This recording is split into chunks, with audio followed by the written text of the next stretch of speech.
Je t'enlève ça. Ouais. Je reste là. Vas-y, vas-y. Des contacts directs avec plusieurs milieux. Milieu officiel, milieu privé. Nous avons fait l'objet d'une réception inoubliable au niveau de la présidence, au niveau de la municipalité de Paris, au niveau du Conseil national du patronat français. Les contacts sont très encourageants. Ils sont pour nous le gage du succès de la coopération qui va s'organiser entre la France et la Guinée. Justement, quelles sont les perspectives de cette coopération? Les perspectives, c'est de mettre en commun les éléments utiles à l'économie de la France et de la Guinée, réaliser des objectifs communs de développement par la valorisation de certaines potentialités économiques de la Guinée. Cela suppose bien entendu une volonté politique, aussi des principes et des bases justes. Cela a été l'objet de nos conversations. Je vous dis que nous sommes très satisfaits des résultats de nos conversations. Avez-vous invité le président Mitterrand à se rendre à Conakry? Monsieur Mitterrand, le président de la République française, est permanemment invité à Conakry. Qu'a-t-il répondu alors? Non, je vous dis qu'il est permanemment l'invité du peuple de Guinée, qu'il a toujours considéré comme un ami. Soit président, il a effectué plus de 4 visites, au moins 4 visites en Guinée, au moment où la Guinée était presque en difficulté avec la France officielle. Et maintenant que M. François Mitterrand est le représentant du peuple français, je crois que la Guinée l'accueillerait avec la même confiance, la même estime.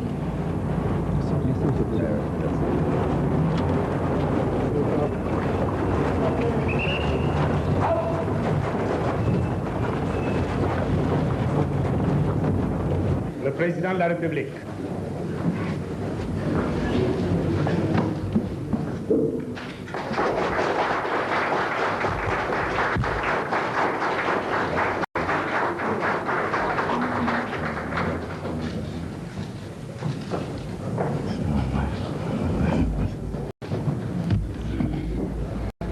Mesdames et messieurs, représentants de la presse, nous sommes très heureux d'avoir ce contact direct avec vous. Dans la vie moderne,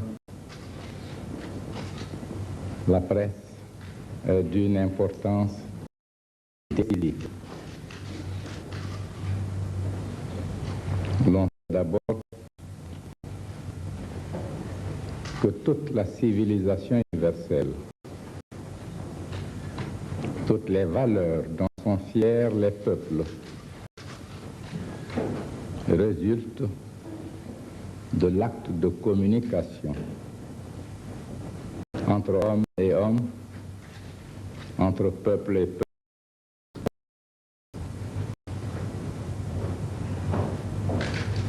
C'est vrai que chaque homme est une partie d'un peuple, et chaque peuple est une partie de l'humanité.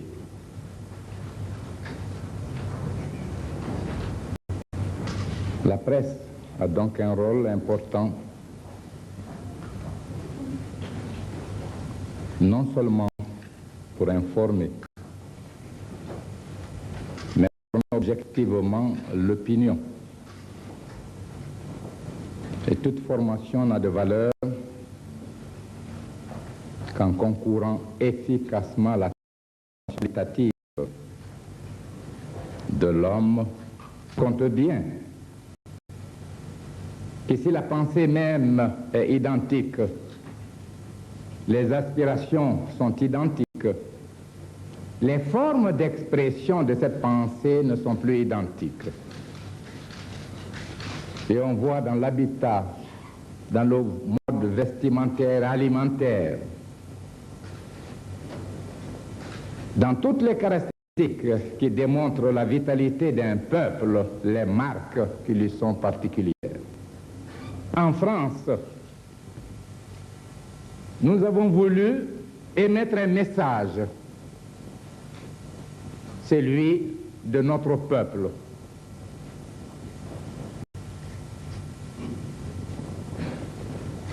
Ce message comporte l'expression d'une volonté résolue de coopération.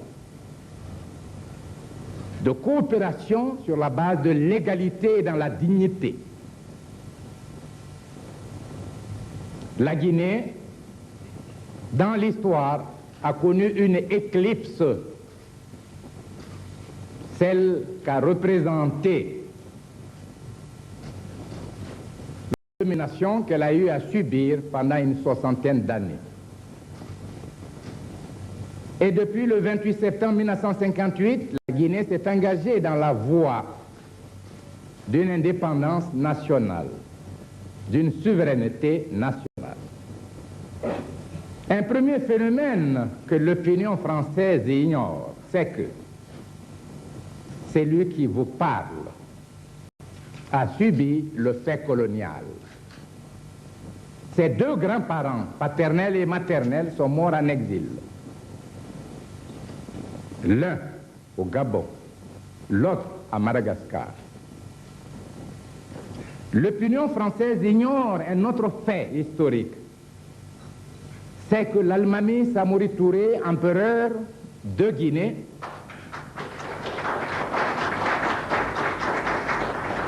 a été arrêté le 29 septembre 1898. Donc son pouvoir s'est arrêté le 28 septembre au soir, car le 29, à son arrestation, il ne faisait que 6 heures du matin. Et le référendum se tenait à la même date historique, jour pour jour.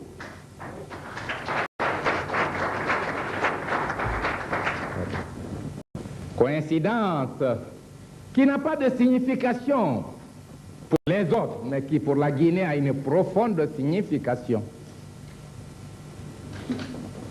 Et c'est pourquoi le 28 septembre, unanimement, le peuple guinéen s'est prononcé pour l'indépendance. Comme vous le savez, il n'a pas tenu compte de nos aspirations. Et la Guinée a été, par ma voix, amenée à dire que tous les peuples approuvent ce projet. La Guinée, quant à elle, le rejettera. Que dans le texte de déclaration de l'indépendance de la Guinée, la France a eu une page d'honneur. Vous pouvez relire les textes. Hommage a été rendu à ceux qui ont eu le courage de nous consulter sur notre devenir, à la réalité guinéenne. Vous qui êtes là, de très bonne foi, vous pensez que la Guinée, c'est un pays de misère, un pays de dictature sanglante.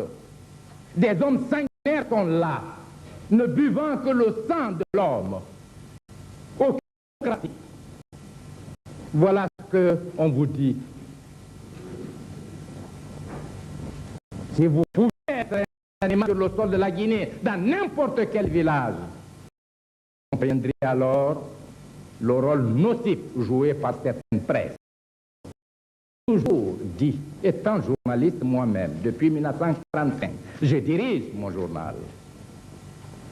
Étant écrivain moi-même, le 28e tome des œuvres du parti sortira ce mois, le 28 septembre, intitulé Les exigences du démocratique.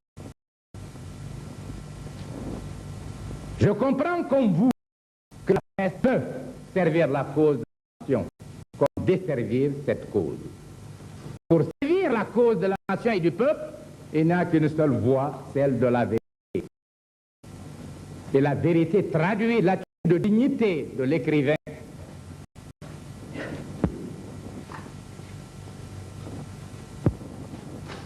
Et ce n'est pas seulement la forme populaire, le fond. Le pouvoir a été conquis par le peuple. Il est exercé par le peuple et pour le peuple.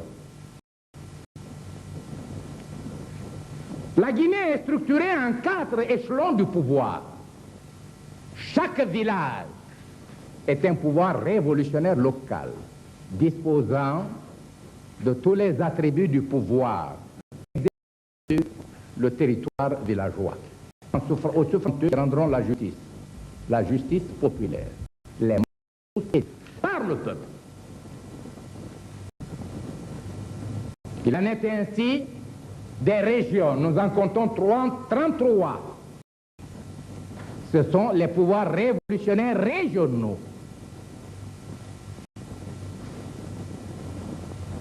Tous les cadres sont élus au suffrage universel. Les juges sont élus. À la base, au village, à l'arrondissement, à la région. Le législatif est exercé par le peuple. Chaque semaine, et c'est le vendredi en Guinée, tous les niveaux sont pouvoirs révolutionnaires régionaux. Ensuite, les congrès de la jeunesse du village jusqu'à l'échelon national se tiennent. Le congrès de l'Union révolutionnaire des femmes se tient du village jusqu'à l'échelon national. Le congrès des syndicats, au niveau de chaque village, il y a un comité local des travailleurs qui comprend des sections compte tenu des branches. Au niveau de chaque arrondissement, il y a le s'exprime dans la parfaite harmonie. Ce que l'on dit, c'est que l'on fait. La dignité s'exprime dans l'exercice de la responsabilité. C'est pourquoi nos misères sont les nôtres. Nous les connaissons et nous nous organisons pour les liquider. Il y a des années, personne ne parlait de coopération. C'est l'invention des dernières décennies. Montre de vitalité, de génie. C'est pourquoi la Guinée a fixé la réhabilitation.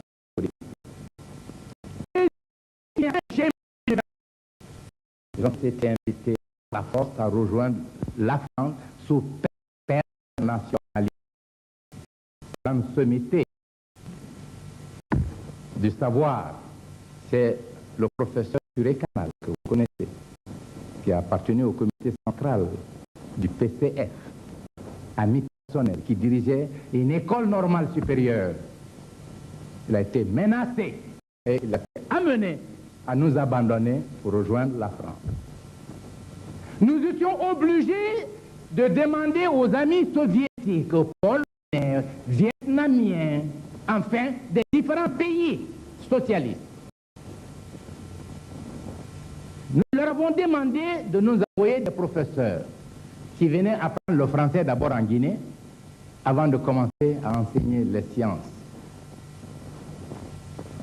Même les manuels d'enseignement, on nous les refusait en France. Lorsque nous faisions une commande de manuels, la commande était rejetée. Ce ne sont plus des différences de degrés, mais des différences de nature qui la séparent de la Guinée d'hier. Et c'est pourquoi en venant ici, nous ne devons pas vous cacher que nous étions très heureux d'avoir un contact utile. Nous appelons contact utile communication vraie, objective, sincère.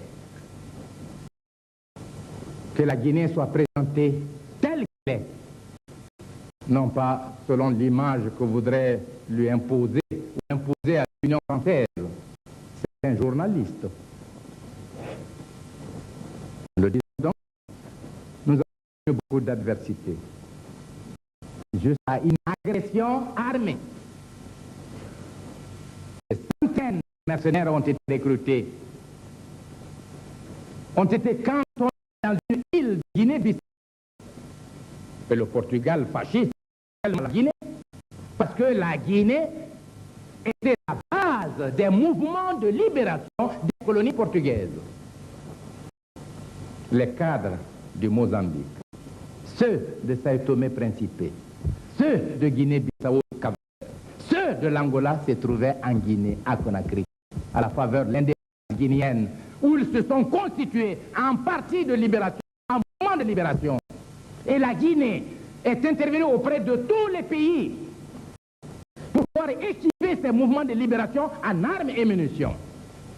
Et la Guinée était présente sur le front, à travers ses forces militaires, pour appuyer la lutte de libération. Que le Portugal fasciste veuille détruire la Guinée, c'est normal. Mais c'est que le Portugal n'était pas seul.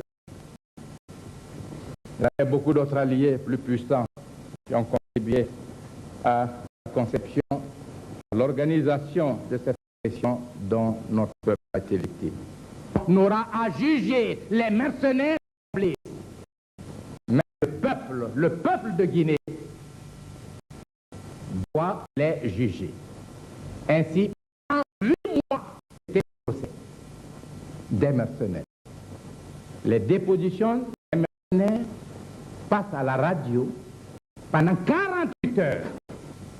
Elle est traduite dans toutes les langues nationales. Et la presse en langue nationale distribuée dans tous les villages. Permettre à tout citoyen de saisir le rôle joué par le dit mercenaire. Pendant 8 mois, la Guinée agissait ainsi. Et après, la date du procès populaire a été fixée.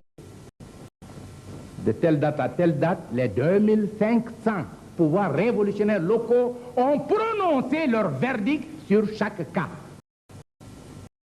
De telle date à telle date, les représentants des communes populaires viennent élargir l'assemblée de l'arrondissement, des départements, pour harmoniser les verdicts et rendre le jugement au nom de l'arrondissement.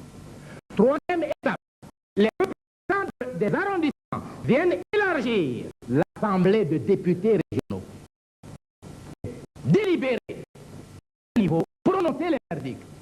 Et enfin, l'Assemblée nationale élargie à tous les députés régionaux. L'Assemblée nationale est composée de 210 députés. Les assemblées régionales au nombre de 33, avec un effectif de 30 députés, représentent donc 990. Donc 1200 députés nationaux et régionaux constituent non plus l'Assemblée nationale, mais le tribunal révolutionnaire suprême. Auquel pays la Guinée a pendu, a exécuté des gens, laissant croire aux travailleurs français, aux paysans, que nous avons ramassé des gens dans les rues qui, par opinion politique exprimée, soit par la presse, soit par la parole, étaient victimes de poursuites judiciaires, de condamnations. Non. Nous avons été agressés. Le Conseil de sécurité a tenu une session spéciale et a reconnu le fait. Il a invité les puissances agressives à payer à la Guinée les dommages et intérêts. J'ai répondu non, je ne veux pas. Si elles ont avoir commis un crime, je les invite à libérer mes frères des colonies portugaises. Cela a été proclamé. L'Organisation de l'Unité africaine a tenu une session spéciale le 12 décembre 1970 et l'unanimité des membres était présente. Une résolution votée à l'unanimité flétrit cette agression, les auteurs de l'agression, prononce la solidarité de la Guinée et invite la Guinée à appliquer les sanctions extrêmes à ceux qui sont à la base de cette agression. Invite les pays à remettre à la disposition de la Guinée ceux qui, ayant participé à l'agression, se trouveraient dans ces pays-là. Je connais l'histoire de France. En partie. Ici, en 1946, au 10e congrès de la CGT était la unique des travailleurs français. Je connais l'histoire de France. En septembre 1944, ce sont des dizaines de milliers de traîtres dont le compte a été réglé directement par les patriotes français. 17 000 communards sont passés aux armes, 110 000 autres traîtres exécutés par le peuple. Et je dis bien, dans Historia numéro 36, M. Tedjen, les rues sont jonchées de cadavres. Ce spectacle affreux servira de leçon. Donc la France est fière de sa victoire sur les envahisseurs étrangers et sur les traîtres français. Nous ne pouvons pas comprendre que la presse française traîne dans la boue le peuple de Guinée pour avoir cherché ceux qui l'ont agressé le 22 novembre 1970. Et la presse croit dans l'opinion que c'était des Français qui étaient victimes. Je crois solennellement que l'information est fausse et indigne. Aucun n'est français. Ce sont des Guinéens, voire des Guinéens cadres de leur pays. Évidemment, qui avaient épousé des Français. Mais si aujourd'hui, des Françaises aient été épousées par des cadres soviétiques, des cadres américains ou allemands, pour que compte lui soit rendu, pourquoi ces soviétiques, ces Américains, ces Allemands ou ces Anglais ont été condamnés par les juridictions de leur pays? Voyez-vous, la logique existe.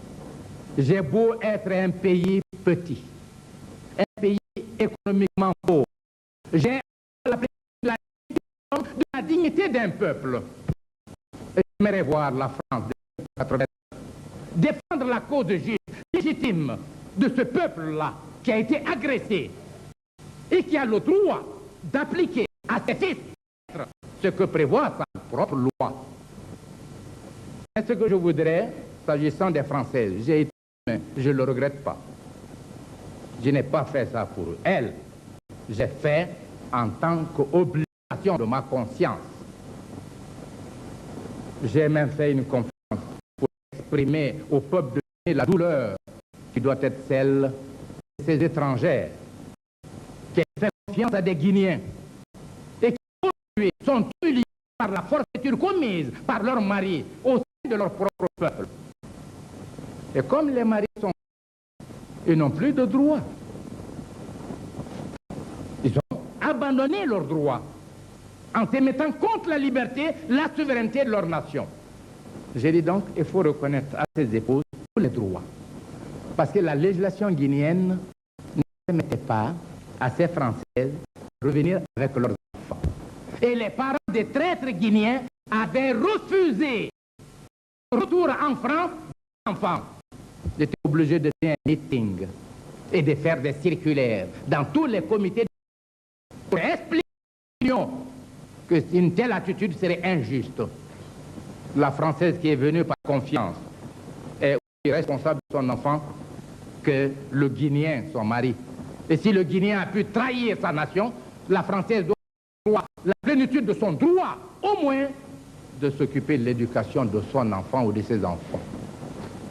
C'est ainsi qu'ils sont venus avec les enfants, et tous les enfants, et aux frais du gouvernement guinéen. Elles sont venues, elles n'étaient pas riches, elles étaient contentes de la bienveillance de la Guinée. Mais à un moment donné de la lutte contre notre régime, on les a regroupées en association. On s'en sert comme par avant. Elles-mêmes sont victimes et j'ai pitié d'elles. Voilà la vérité. Je serais très heureux que tout journaliste qui voudrait mieux connaître la Guinée puisse venir en Guinée. Ne plus écouter le président ni un cadre du gouvernement, mais prendre contact avec les réalités du pays. Comment fonctionnent les institutions? Se rendre compte si la démocratie telle qu'elle est décrite ici est vraie ou fausse. Je serais heureux que celui qui ne m'aime pas soit le premier à venir se rendre compte de cette réalité. Voilà, messieurs de la presse, je m'excuse de vous avoir retenu longtemps, mais je sais que la plupart des points d'information contenus dans mon exposé n'étaient pas connus de vous et qu'il était de mon devoir d'émettre le message de mon peuple et de son régime. Maintenant, nous sommes à votre disposition pour répondre à toute question, et je dis bien à toute question de votre convenance.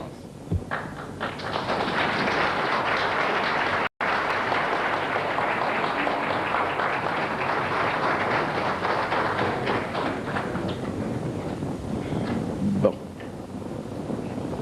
Je suis à l'aise et je parle sans orgueil.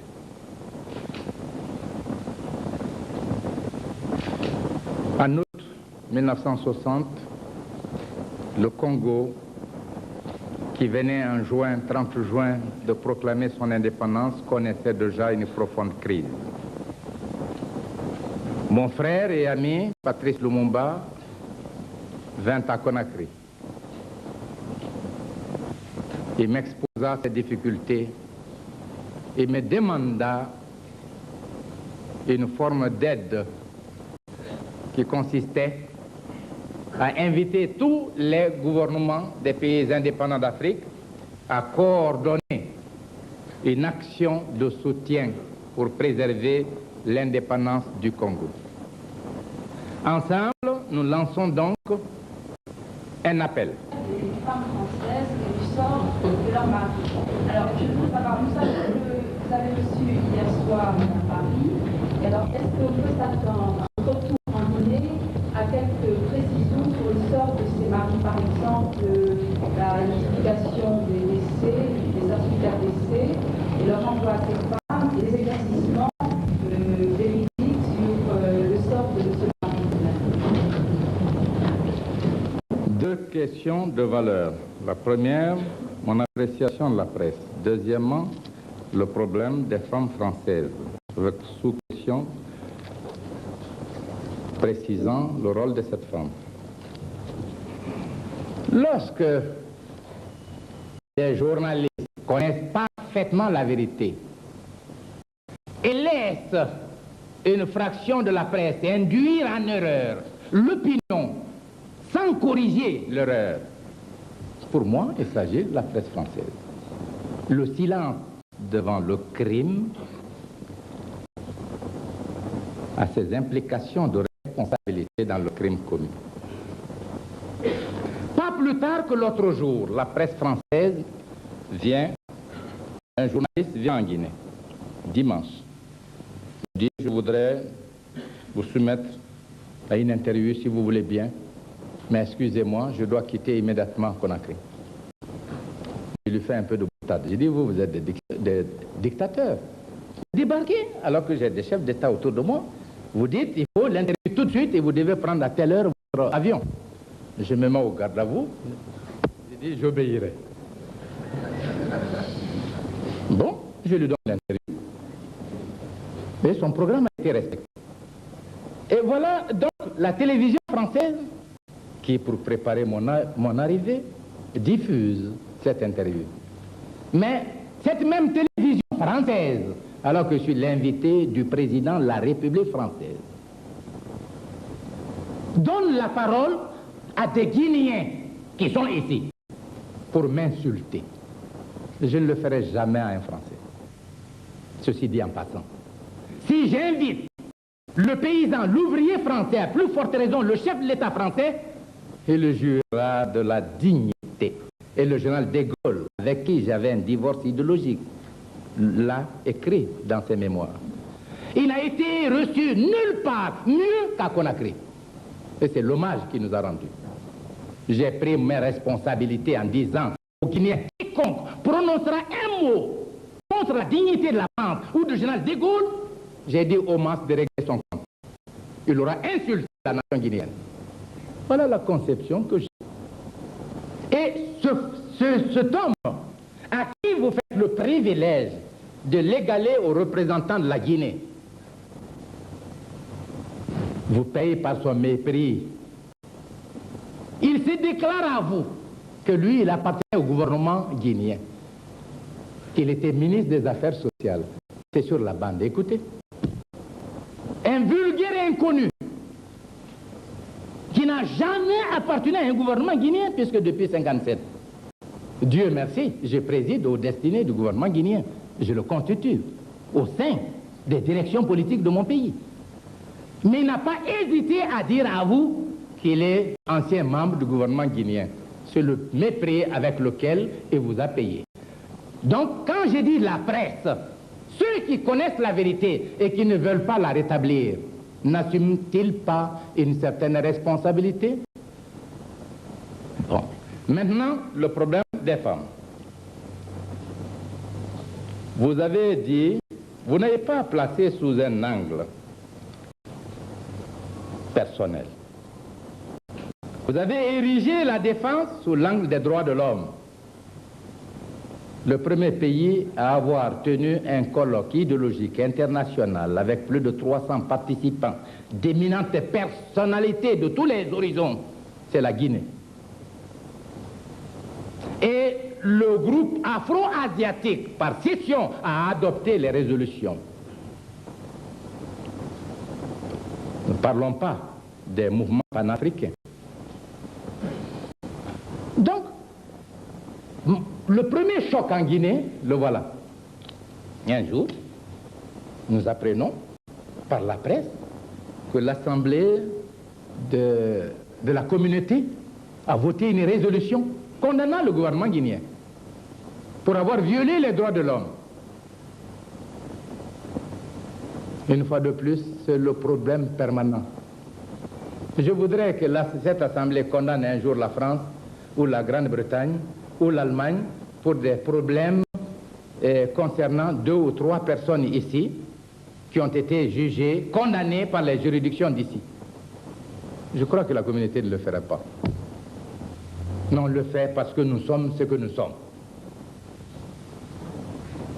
Deuxièmement, ces femmes, à partir de la presse, laissent croire qu'elles sont victimes. Elles sont victimes de quoi? Je voudrais le savoir. Est-ce que leurs maris ont été poursuivis pour délit de presse, pour activité politique? Je voudrais le savoir. Où sont-ils impliqués dans le complot dont la Guinée a été victime? Je voudrais le savoir. Je viens de vous dire que tous ceux-là n'ont été poursuivis que pour complot. Et parmi l'une des femmes, elle se réclame des maris. Je vous apprends un secret. Voilà Madame Touré. Elle est là. C'est son oncle. Il s'agit de son oncle, du frère de sa maman. J'ai des parents dans les comploteurs. Chacun d'eux a des parents. Lui, il a des parents. C'est un événement extraordinaire qu'a vécu notre peuple. J'aurais préféré, je vous l'ai dit tout à l'heure, la lutte des idées. C'est là mes chers. Personne n'a le monopole de la vérité. Et la contradiction politique est une essence de dynamisation de la vie dans un pays. Pas la trahison.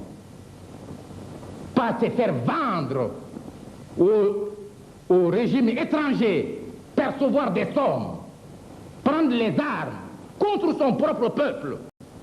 Ça, c'est l'indignité, la forfaiture. J'en parle toujours avec peine.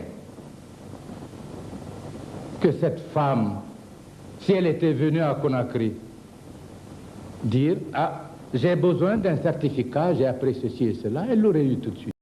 Elle sait comment elle est venue avec les enfants. Je vous l'ai dit tout à l'heure. Elle sait qui a payé les transports. Donc, respect de ces rapports, elle est venue, elle aurait eu ce qu'elle demandait. Mais elles vont saisir la communauté pour traîner dans la boue la Guinée. Je ne réponds pas. Elles saisissent certains journaux pour nous traîner dans la boue. Je ne réponds pas. Et vous voyez, depuis qu'on est là à toute interview, on parle de cela. C'est cela qui fait le rapport entre l'Afrique, entre la Guinée et la France. Ne me donnez pas cette impression. Ma volonté est ardente, mon esprit est sain. Nous avons fait beaucoup d'efforts pour tourner la page, car c'est nous qui avons été victimes. C'est pas vous, c'est nous. Et nous voulons consciemment tourner cette page, ne pas retenir tout ce qui a été dit de nous ou fait contre nous. Parce qu'il y a eu un changement. Deuxièmement, parce que nous sommes tous conscients des circonstances que nous vivons, c'est des grands problèmes que nous avons à résoudre dans l'intérêt de nos peuples. Je répète donc, le ministère des Affaires étrangères a déjà écrit au ministère des Affaires étrangères de France, informant le gouvernement du sort réservé à ceux qu'on appelle les 8 Français qui pour nous sont tous des Guinéens. Ils ont été condamnés, ils ont été exécutés. Après, on veut encore en savoir long. Et qu'est-ce que vous voulez qu'on dise? Pour une Française, c'est de savoir si mon mari vit ou ne vit pas. Parce que la législation française ne peut pas la considérer veuve, la libérer ou lui donner quelques pensions si le certificat n'est pas établi. Mais le gouvernement vous a déjà écrit. Qu'est-ce que vous voulez maintenant savoir? Qu'est-ce que vous voulez? À moi de poser la question.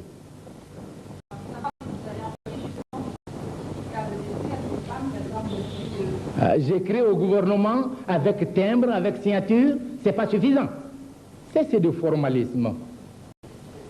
C'est du formalisme. Le certificat, chez nous, on a dit, et monsieur, on met le tampon, acte de l'état civil. Mais le papier d'état civil en Guinée est différent de...